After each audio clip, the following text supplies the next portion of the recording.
Hello बच्चों, सभी को नमस्कार।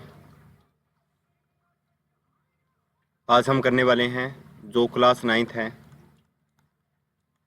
उसका जो चैप्टर फर्स्ट है, संख्या पद्धति। जो संख्या पद्धति प्रश्नावली है, उस प्रश्नावली के 4 क्वेश्चन हैं, उन सभी को आज हम हल करने वाले हैं। क्या शून्य एक परिमेय संख्या है? क्या इसे आप P/Q के रूप में लिख सकते हैं, जहां P और Q पूर्णांक है और Q बराबर है नहीं है 0 के? तो जो पहला जो क्वेश्चन है,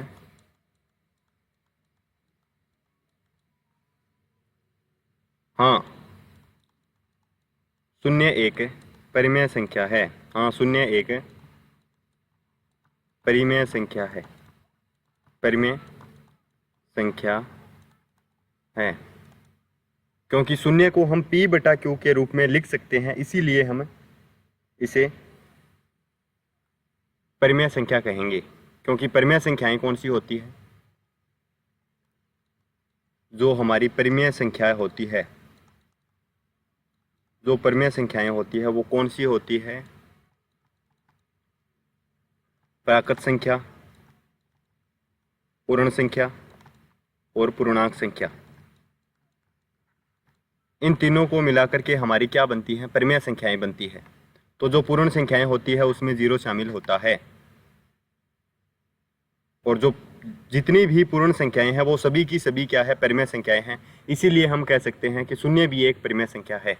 यदि ये परिमेय संख्या है तो इसे हम P/Q के रूप में लिख सकते हैं, क्योंकि जितनी भी परिमेय संख्याएं हैं उन सभी को हम P/Q के रूप में लिख सकते हैं। तो हम कह सकते हैं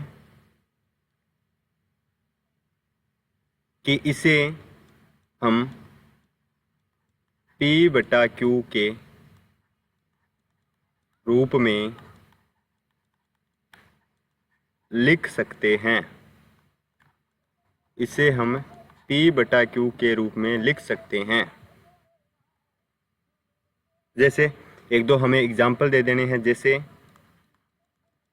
मैं 0/1 लिख सकता हूँ। 1 का 0 में भाग दूंगा तो वापस क्या बन जाएगा? 0 बन जाएगा।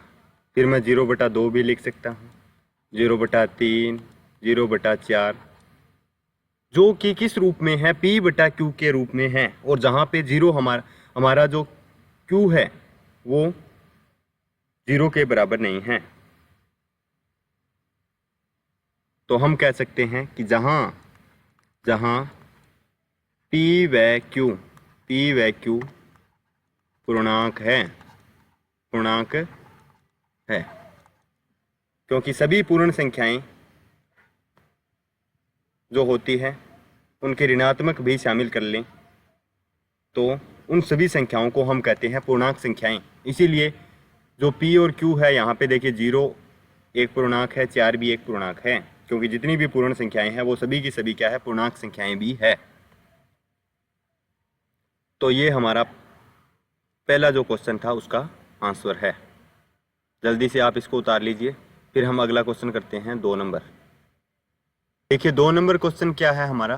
3 और 4 के बीच में 6 परिमेय संख्याएं ज्ञात कीजिए। 3 व 4 के मध्य हमें कितनी परिमेय संख्याएं ज्ञात करनी है? 6 परिमेय संख्याएं हमें ज्ञात करनी है। 3 व 4 के मध्य 6 परिमेय संख्याएं, 6 परिमेय संख्याएं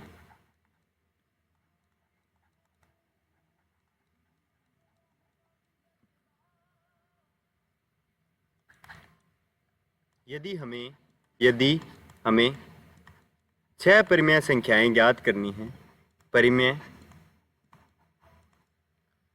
संख्याएं ज्ञात करनी है तो हर को 6 + 1, कितनी परिमेय संख्याएं पूछी है? 6। तो हर को 6 + 1 7 होना चाहिए, 7 होना चाहिए। तो अब हम क्या करेंगे? जो 3 और 4 है इसे हम P बटा Q के रूप में लिखेंगे। 3 और 4 को हम किस रूप में लिखेंगे? P बटा Q के रूप में लिखेंगे।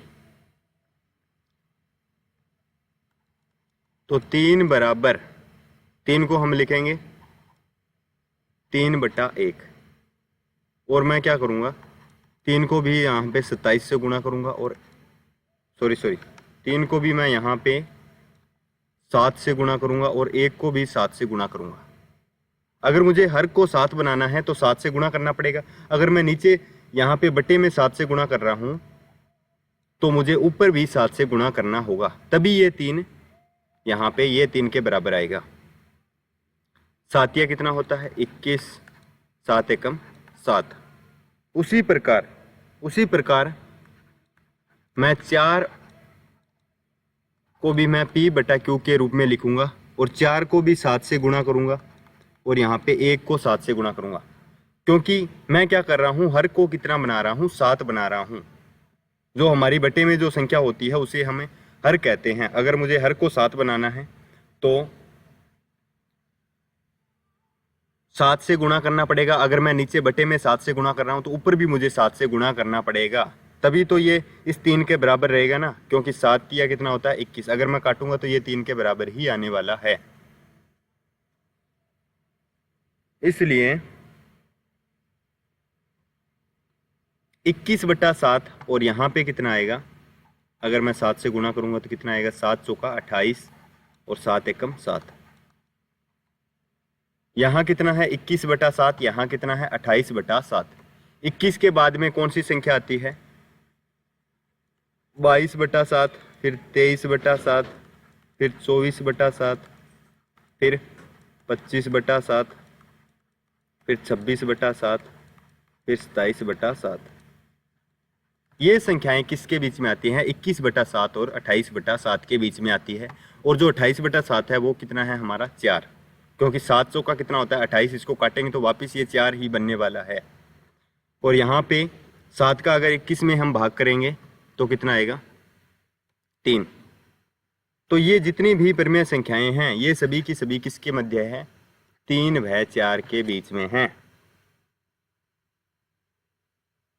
3 नंबर सवाल है 3 बटा 5 और 4 बटा 5 के बीच 5 परिमेय संख्याएं याद कीजिए।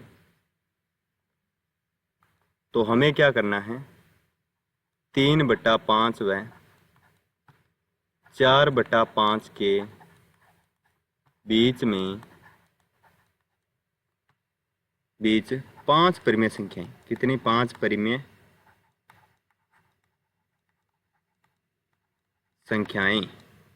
तो देखिए 5 परिमेय संख्याएं पूछी है तो 3 बटा 5, 5 और 1 कितना होता है 5 और 1 कितना होता है 6। तो हम क्या करेंगे जो 3 बटा 5 है उसको हम नीचे भी 6 से मल्टीप्लाई ऊपर भी 6 से मल्टीप्लाई। 6 तिया कितना होता है 18। 6 तिया कितना है 18 और 6 5 30। तथा उसी प्रकार हम 4 बटा 5 को भी ऊपर भी 6 से मल्टीप्लाई और नीचे भी 6 से, क्योंकि हमें कितनी संख्याएं पूछी है 5 परिमेय संख्याएं पूछी है, तो हम एक प्लस करके इस और अंश और हर को दोनों को 6 उससे मल्टीप्लाई करेंगे। जैसे हमने पिछले सवाल में किया था कि जो 3 और 4 था, जो 3 और 4 था उसके बटे में कुछ नहीं था तो एक हमने बटे में लगा करके और अंश और हर को दोनों को 6 परिमेय संख्याएं पूछी थी तो हमने 7 से गुणा किया था। उसी प्रकार यहाँ पे 5 परिमेय संख्याएं पूछी है तो हमने 6 से गुणा किया है। तो 18 बटे 30, यहाँ पे 6 चौका कितना होता है 24, 6 5 30। 18 बटे 30 और 24 बटे 30 ये दोनों के हर समान हो गए हैं। तो इनके बीच में कौन सी संख्याएं आती है 18 बटे 30 के बाद में क्या आएगा 19 बटे 30, 20 बटा 30, 21 बटा 30, 22 बटा 30, 23 बटा 30। तो कितनी परिमेय संख्याएं हैं ये 5 परिमेय संख्याएं हैं 1 2 3 4 5। तो इस प्रकार हम 3/5 और 4/5 के बीच में परिमेय संख्याएं ज्ञात कर सकते हैं। देखिए 4 नंबर सवाल, नीचे दी गई कथन सत्य है या असत्य, कारण के साथ अपने उत्तर दीजिए। तो पहला जो कथन है वो कथन क्या है, प्रत्येक प्राकृत संख्या एक पूर्ण संख्या होती है। तो ये कथन क्या है हमारा, सत्य। कैसा कथन है, सत्य कथन है। तो ये कैसा कथन है, सत्य। कैसे सत्य है, क्योंकि सभी प्राकृत संख्याओं और जीरो के संग्रह से पूर्ण संख्याएं बनती है। हमें पता है कि सभी प्राकृत संख्याओं व जीरो के मेल से पूर्ण संख्याएं बनती है, पूर्ण संख्याएं बनती है। तो इस प्रकार ये कथन क्या है, सत्य। क्योंकि प्रत्येक प्राकृत संख्या क्या है, एक पूर्ण संख्या भी है। क्योंकि सभी प्राकृत संख्याओं में अगर हम जीरो को शामिल कर देते हैं तो हमें कौन सी संख्याएं मिलती हैं, पूर्ण संख्याएं मिलती है। दूसरा क्या है, प्रत्येक पूर्णांक एक पूर्ण संख्या होती है। तो ये कथन हमारा असत्य है।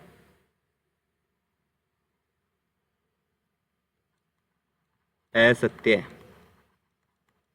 क्योंकि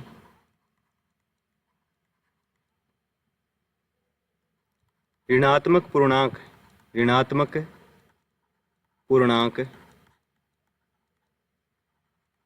पूर्ण संख्या नहीं होते हैं, क्योंकि ऋणात्मक पूर्णांक पूर्ण संख्या नहीं होते हैं। देखिए ऋणात्मक पूर्णांक कौन से हैं, -2, -3, -4, -5, ये सभी क्या है, ऋणात्मक पूर्णांक है। और ये कभी भी पूर्ण संख्याओं में नहीं आते, क्योंकि पूर्ण संख्याओं में केवल और केवल 0, 1, 2, 3 धनात्मक संख्याएं ही आती है। 0 आता है और धनात्मक संख्याएं आती है,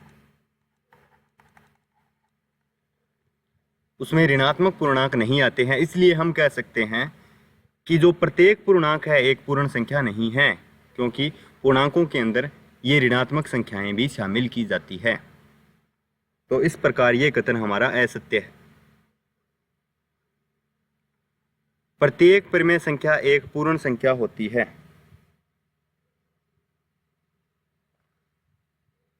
तो जो प्रत्येक परिमेय संख्या है वो एक पूर्ण संख्या हो,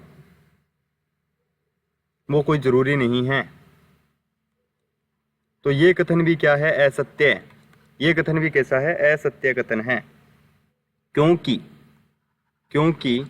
अगर मैं परिमेय संख्या की बात करूं, क्योंकि 3/4, 4/5, 7/2, ये मैं कुछ संख्याएं लिख रहा हूं, क्या ये बताइए पूर्ण संख्याएं हैं क्या? पूर्ण संख्याएं 0, 1, 2 और आगे ये अनंत तक जाती है, ये संख्याएं सभी क्या है, पूर्ण संख्याएं हैं। लेकिन जो ये मैंने संख्याएं लिखी है ये तो परिमेय संख्याएं हैं, ये पूर्ण संख्याएं तो नहीं हैं। तो इस प्रकार बताइए कि जो प्रत्येक परिमेय संख्या है वो पूर्ण संख्या है क्या? अगर प्रत्येक परिमेय संख्या पूर्ण संख्या होती तो ये भी संख्याएं पूर्ण संख्याएं होती, लेकिन ये P/Q के रूप में लिखी है। और ऐसी तो कोई कंडीशन नहीं है कि पूर्ण संख्याओं को हम P/Q के रूप में लिखें। पूर्ण संख्याओं को हम सीधा लिखते हैं, 0, 1, 2, 3, 4 और आगे अनंत तक लिखते हैं। तो ये सभी संख्याएं क्या है, परिमेय संख्याएं हैं। और इत्यादि पूर्ण संख्याएं नहीं हैं, पूर्ण संख्याएं नहीं हैं। हमने ये उदाहरण दे करके इसका आंसर दे दिया। तो ये हमारी प्रश्नावली 1.1 कंप्लीट हो चुकी है। आपको वीडियो अच्छा लगा होगा। अगर आपको वीडियोज अच्छे लग रहे हैं तो चैनल को लाइक कीजिए, सब्सक्राइब कीजिए और अपने दोस्तों से शेयर कीजिए। धन्यवाद। फिर मिलते हैं नेक्स्ट वीडियो के अंदर। तब तक के लिए जय हिंद, जय भारत।